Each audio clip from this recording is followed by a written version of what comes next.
God's will or something. The abuse of power, it explores vulnerable individuals, it exploits them. Another reason, need for legal action. Reporting abuse to law enforcement is essential. Accountability, protecting victims is essential. Anyone who calls something a sin that is a crime and never details it primarily as a crime and puts the entire thing on the shoulders of a young lady who's really 15 is a predator. And just because you can't prosecute it, this person should never be permitted around anyone under 18 again. Period. His face should be on every tree, every pole, every house in the community. So people know that this is a predator. They just can't lock him up due to the law. Biblical principles. Some people believe the Bible supports Christians resolving Christian things with Christians and not going to the court. The Bible was talking about non-civil disputes, such as difference in theology, a misunderstanding, strife. The Bible was not talking about people assaulting people. Even though the Bible does tell the Jews and God's people how to kill people, how to sell people, and how to take what you want from women. There was just certain guidelines you had to follow. Religion is never about protecting victims. It's about creating an environment that creates, enables, protects, hides these people. Many religious institutions are finally taking steps to address this misconduct. I always wonder if it's to stay relevant, to stay alive, and so they don't get called out. Is it a genuine addressment of these problems, or is it just a way to keep from being called an anti-Me Too person or institution? Some churches have updated policies. Vatican, for example, that's ironic because they covered it up, to explicitly, publicly denounce criminals. They say they cooperate with authorities. They prioritize victims' care. We know that's baloney because of, what people who used to be members and children say about it. The church teaches, if you're very conservative, that feminism and the Me Too movement has gone too far.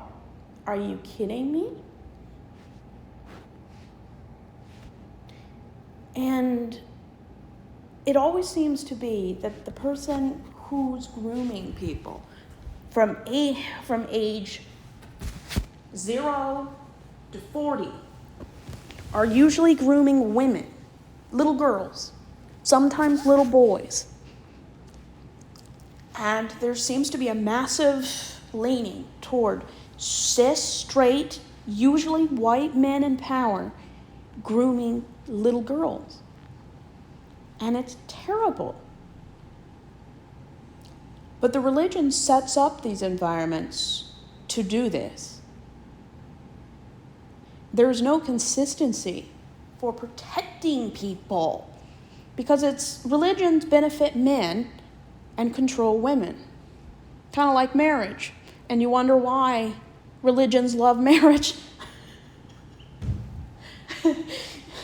It's pretty ironic if you think about it. Christians support things that make men more powerful. Marriage, the nuclear family, heteronormative policies, restricting non-heteronormative policies.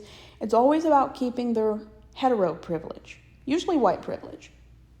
That's not to say that African Americans, Hispanics, Asians, Europeans, Africans don't prey upon kids too, because, come on, everybody does it.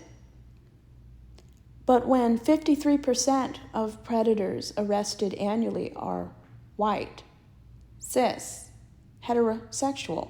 You kind of get the feeling that it's funny when they say, when cis people, straight men, say that the people who are most likely to groom your kids are non-heterosexual people, which the FBI says isn't true. The majority of predators are white, straight men.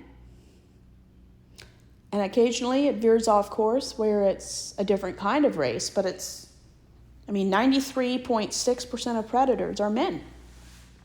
You can Google that. It will come up. And it's detailed studies by people in law enforcement.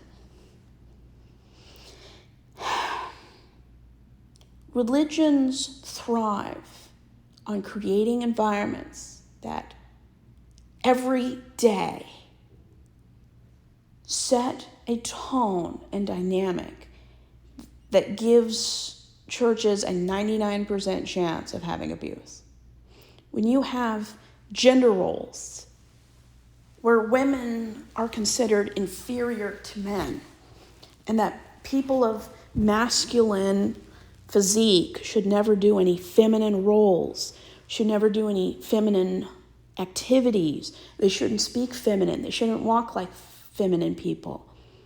You can say men and women are equal all you want, but it's BS, because no man will ever do in a church a feminine role, a feminine activity, unless they're there accompanying their wife who's doing it.